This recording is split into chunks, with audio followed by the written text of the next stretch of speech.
Hi, I'm Teresa Michelle Walker. I'm an assistant professor of theater here at Savannah State University.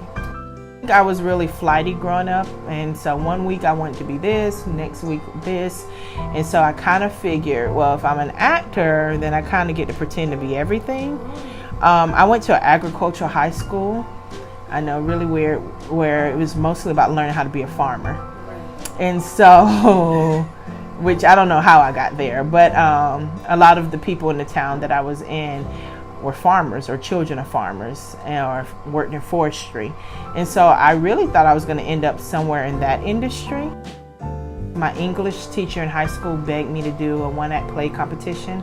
They were one short of an actor, and she begged me to do it, and I reluctantly agreed, and from that moment on I loved theater, so I just kind of kept doing it. I definitely didn't see myself being a professor. I never thought I was a teacher. I thought I was an actor only. And my mentor wrote me a recommendation for grad school, and that's kind of what changed everything. And in his recommendation, he said, Teresa's going to be an amazing director one day. And initially I was kind of upset because I was just thinking, I'm not a director, I'm an actor. And what I noticed is I am a director and I am an educator. So even when I'm directing, I'm teaching actors how to behave professionally in this atmosphere. I ended up with this job as a fluke. I volunteered for the theater program here while I was attending SCAD for the graduate program, and then 2 years later, the teacher that I volunteered with called me and said, please tell me you have your degree. And I said, actually I do. And she told me that she was leaving because her husband was sick and she needed to take care of him. And she said, I just need someone to come and teach part-time because I'm leaving them at a short notice and I want to give them a name. And literally the day I was moving back home from grad school, I had an interview here. And then 11 years later, here I am. My parents were very strict. My father died when I was younger, military family.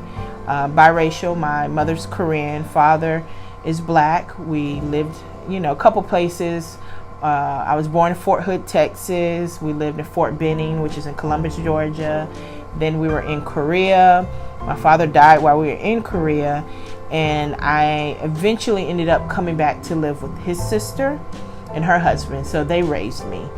Very traditional Southern country black family. So we definitely grew up very strict and structured. They're the kind of parents who don't think theater is a job or acting it could be a career path. My aunt who raised me definitely, up until the day I became a professor, told me I was crazy.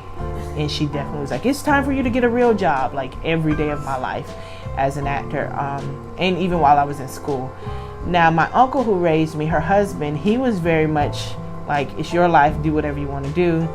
As long as the bills are paid and it's honest, who cares? But she was very much like, you need to have a steady, stable job. So they definitely didn't, she definitely didn't come around until I became a professor. I'm one of those people who believes your life is already set out. So I think no matter what I would have done, I would have ended back here, I kind of go through the what ifs, because my family was military, and if my father was alive, if this happened. But I think I would end up here. I definitely don't have any regrets. Sometimes I wish I would let go. So I say I'm a free spirit, but then only about certain things in my life. So some things I like complete control or planning of. So sometimes I wish I didn't take things personal, or I didn't feel the need to plan things out. But in all honesty, I think I would end up right here, if not at Savannah State, at an HBCU as a professor, teaching theater or the arts in some capacity. Hi, my name is LaKendra Thomas, and I am a theater major at Savannah State University. I worked with Professor Walker about a year ago with Uncolored Museum. It was a play that she did, and I was Topsy Washington. I think it was like an amazing experience. It really pushed me. She pushed me to my a limit that I didn't think I can accomplish. But she's a very nice person. She's caring. She goes out of her way for the students.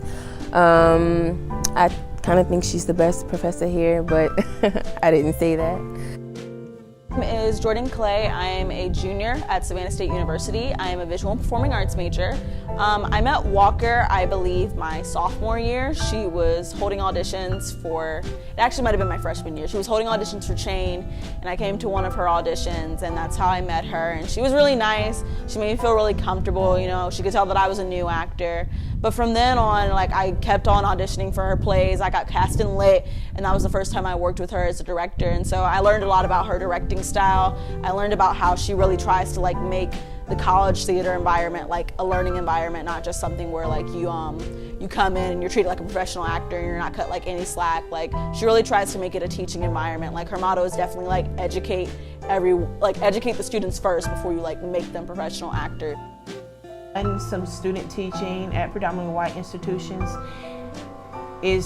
it's nothing wrong with it. It's just that our culture is so rich here and there's so many layers and levels that it's one of those things when you teach at an HBCU or you're teaching about Black culture, you're never done. It's like an onion, you know, you're peeling it back. You're like, oh my gosh, and this, and yeah, there's more. And with predominantly white institutions, I noticed that a lot of times the passion isn't there.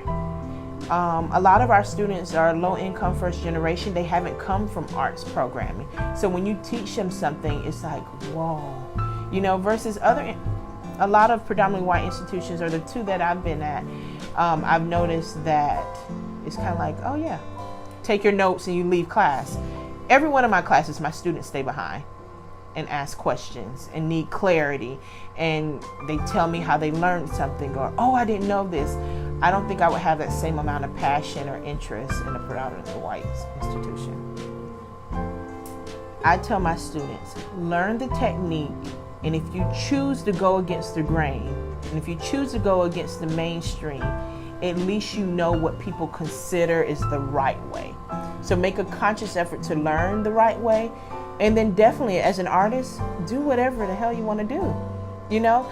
And that's kind of my motto for teaching my students. I tell them all the time, it's great that you like these things that America says isn't right, but learn what they say is right and then choose what you think works.